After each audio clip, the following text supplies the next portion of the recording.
Hello everyone, आप सभी लोगों का स्वागत है आपके अपने यूट्यूब चैनल स्टडी ग्लॉस पर। मैं हूं डॉक्टर मोनिका और आज हम 30 नवंबर से रिलेटेड जितने भी इम्पोर्टेंट क्वेश्चन बन सकते हैं उन पर डिस्कशन करने वाले हैं। और क्वेश्चन से रिलेटेड जितने भी इम्पोर्टेंट फैक्ट होते हैं साथ में वो भी मैं आपको बताऊंगी। ये हमारा टेलीग्राम चैनल है, यहाँ पर आपको क्विज अवेलेबल हो जाएगी। और ये आपके लिए आज का मोटिवेशनल कोट है। यदि आप अपनी वास्तविक क्षमताओं का परीक्षण करना चाहते हैं तो जीवन में जोखिम उठाना शुरू कर दें। तो इसी मोटिवेशनल कोट के साथ में हम स्टार्ट करते हैं आज का सेशन। फर्स्ट क्वेश्चन है, in which city the 3 day groundnut festival Kadalekai Parishe was organised. किस शहर में 3 दिवसीय मूंगफली उत्सव कडालेकाई परिश आयोजित किया गया था? तो ये जो है ये बेंगलोर के अंदर जो है बेंगलुरु के अंदर मनाया गया है। 20 का करेक्ट आंसर है। कडलेकाई परिशे का वार्षिक उत्सव जिसे मूंगफली उत्सव के रूप में भी जाना जाता है, कदलेकाई परिशे बेंगलुरु में बसवन गुड़ी के पास कार्तिक के महीने में आयोजित होने वाला मेला है।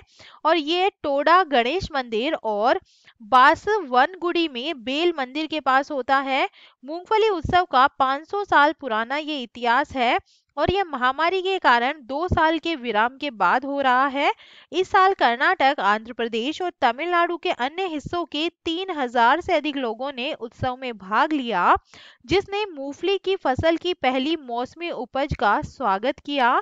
टॉप 5 फेस्टिवल की हम बात करें, एग्रीकल्चर फेस्टिवल नौकाइस जुआर जो 2022 का है ये ओडिशा के अंदर मनाया गया है। 50th ऑल शुमंग लीला फेस्टिवल 2020 जो 2 है ये इम्फाल मणिपुर के अंदर मनाया गया है। ओनम फेस्टिवल केरला के अंदर मनाया जाता है। मारबत फेस्टिवल 2022 जो है ये नागपुर महाराष्ट्र के अंदर मनाया गया है। आदिपुरम फेस्टिवल 2022 जो है ये तमिलनाडु के अंदर मनाया गया है।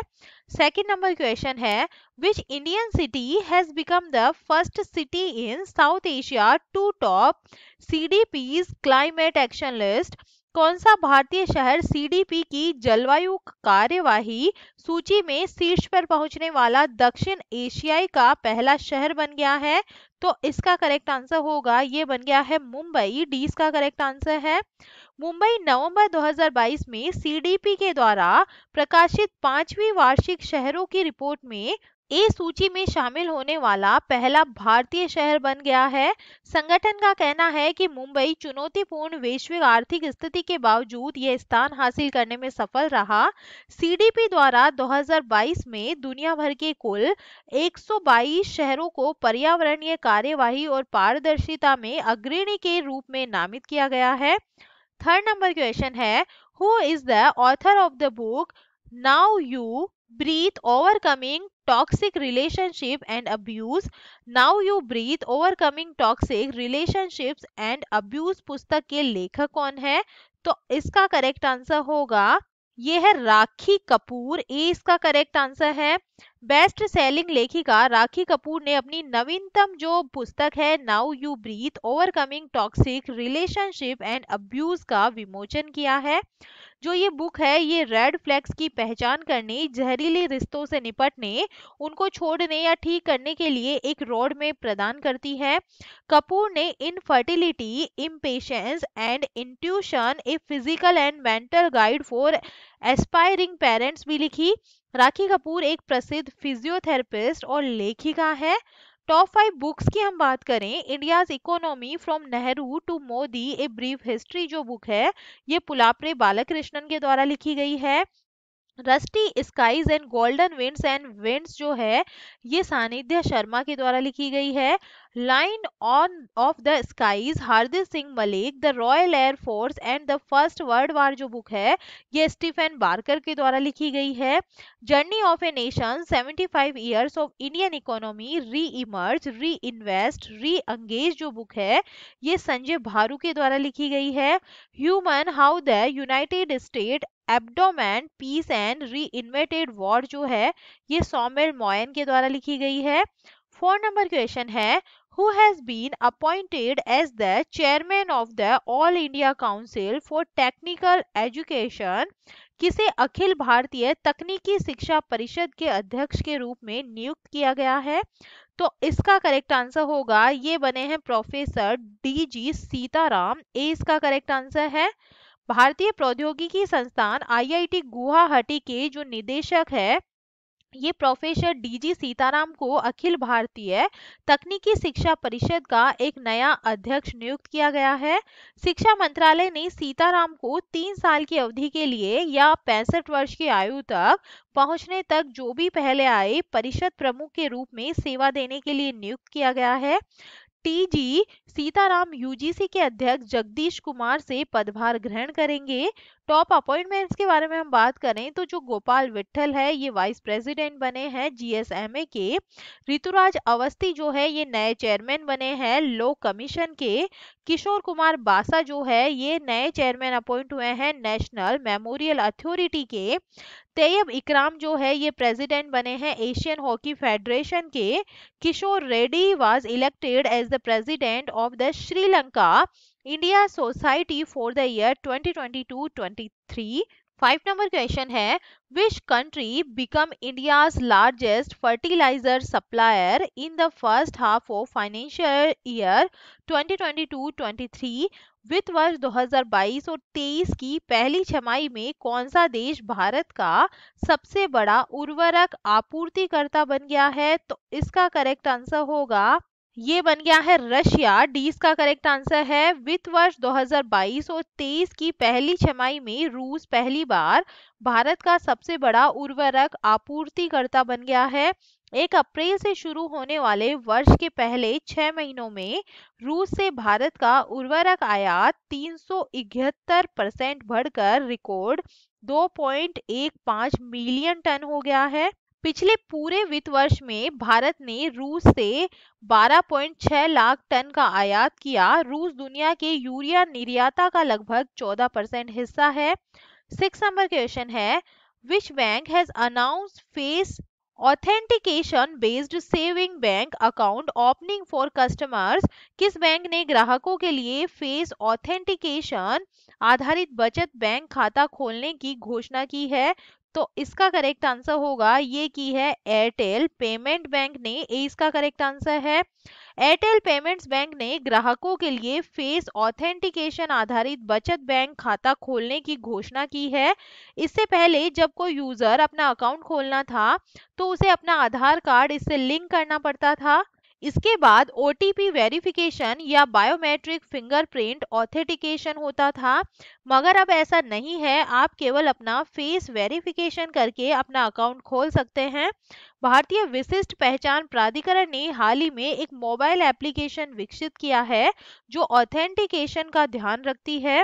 इसके वजह बिजनेस कॉरेस्पॉन्डेंस को अकाउंट खोलने के लिए स्मार्टफोन के अलावा किसी और चीज या डॉक्यूमेंट की जरूरत नहीं होगी और यह KYC सुविधा AIML आधारित फेस ऑथेंटिफिकेशन RD एप्लीकेशन का उपयोग करती है, जो आधार में कैप्चर की गई इमेज के साथ व्यक्ति की फोटो को क्रॉस चेक करके धोखाधड़ी गतिविधियों को रोकने में मदद करती है और सुरक्षित कस्टमर ऑनबोर्डिंग की अनुमति देती है। 7 नंबर क्वेश्चन है, who has become the first Indian origin German to be appointed to the Thuringia state Christian Democratic Union party presidium? Thuringia राज्य Christian Democratic Union party presidium में नियुक्त होने वाले पहले भारतीय मूल के जर्मन कौन बने हैं? तो ये बने हैं गुरदीप सिंह रंधावा। ए इसका करेक्ट आंसर है। भारतीय मूल के जर्मन नागरिक गुरदीप सिंह रंधावा को Thuringia state Christian Democratic Union party presidium में नियुक्त किया गया है। रंधावा CDU के सक्रिय सदस्य रहे हैं और उन्होंने कई वर्षों तक पार्टी में काम किया है। पार्टी के प्रति उनकी प्रतिबद्धता और कड़ी मेहनत को CDU नेतृत्व ने मान्यता दी और अगस्त 2022 में उन्हें जर्मनी में भारतीय समुदाय के पहले प्रतिनिधि के रूप में चुना है।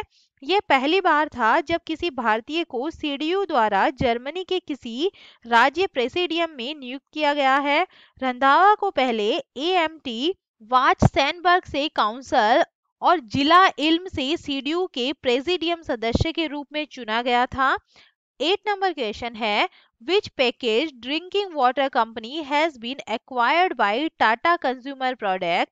टाटा कंज्यूमर प्रोडक्ट्स द्वारा किस पैकेज्ड पेयजल कंपनी का अधिग्रहण किया गया है? तो इसका करेक्ट आंसर होगा, ये किया गया है बिस्लेरी का। ए इसका करेक्ट आंसर है। टाटा कंज्यूमर अनुमानित रूप से 6,000 से 7,000 करोड़ रुपए में भारत की सबसे बड़ी पैकेज्ड पेयजल कंपनी बिस्लेरी का अधिग्रहण करने के लिए तैयार है। Chairman Ramesh Chauhan soft drink brand Thums Up, Gold Spot और लिम्का को कोका कोला को बेचने के 3 दशक के बाद बिस्लेरी इंटरनेशनल को टाटा कंज्यूमर प्रोडक्ट्स में विनिवेश करने का लक्ष्य लेकर चल रहे हैं। टाटा समूह अपना उपभोक्ता व्यवसाय टाटा कंज्यूमर प्रोडक्ट लिमिटेड के तहत रखता है, जो हिमालयन ब्रांड के तहत पैकेज्ड मिनरल वाटर भी बेचता है, और हाइड्रेशन सेगमेंट में टाटा कॉपर प्लस वाटर और टाटा ग्लूको जैसे ब्रांड है। 9 नंबर क्वेश्चन है, Which lab has launched India's first co-working research hub lab? किस लैब ने भारत की पहली co-working research hub lab launch की है? तो इसका करेक्ट आंसर होगा, ये की है पीडेक्स लैब ने। ए इसका करेक्ट आंसर होगा। दिल्ली के 2 युवा उद्यमी नितिन लोहिया और लक्ष्य लोहिया पाइडेक्स लैब्स बना रहे हैं, जो भारत का पहला को-वर्किंग रिसर्च हब और इंक्यूबेशन लैब होगा। पीडेक्स लैब नौकरी की उत्पादकता और दक्षता बढ़ाने के लिए कार्यालय स्थान प्रदान करेगी।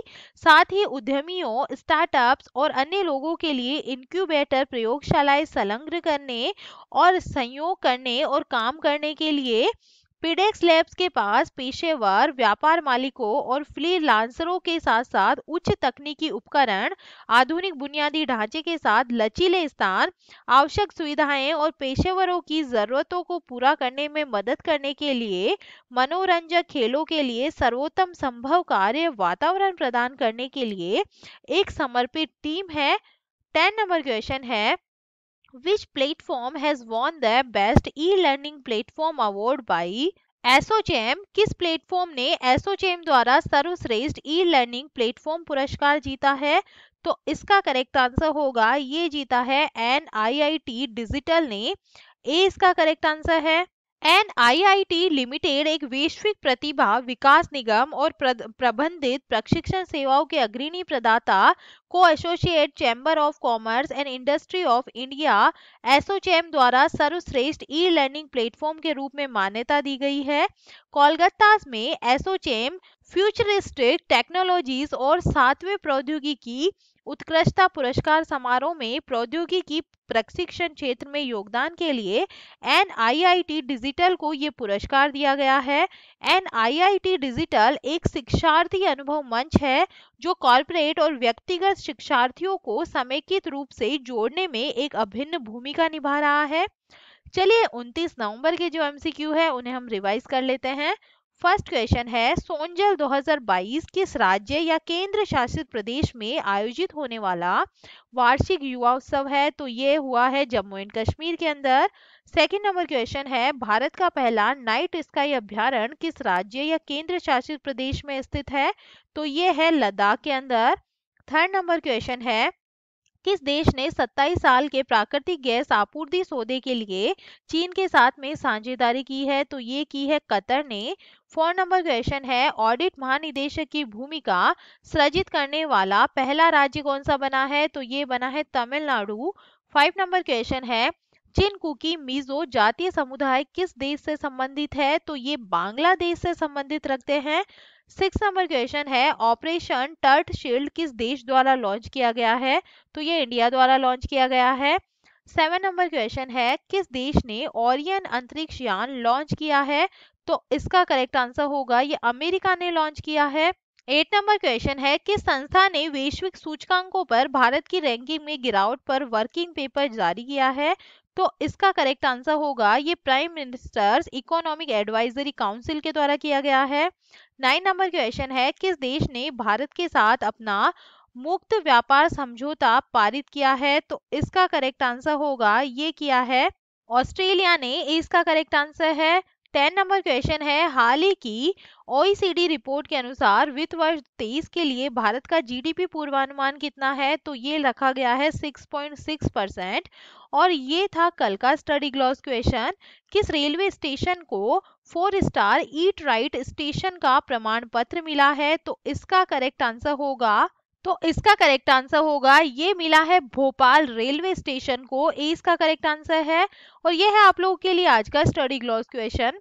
प्रमुख एडटेक कंपनी बायजूस ने किसे एजुकेशन फॉर ऑल पहल का ग्लोबल एम्बेसडर नियुक्त किया है?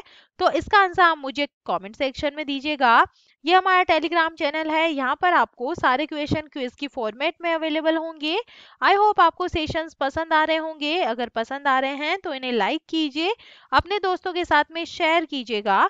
तो चलिए मिलते हैं हम एक नए सेशन के साथ में। Thank you.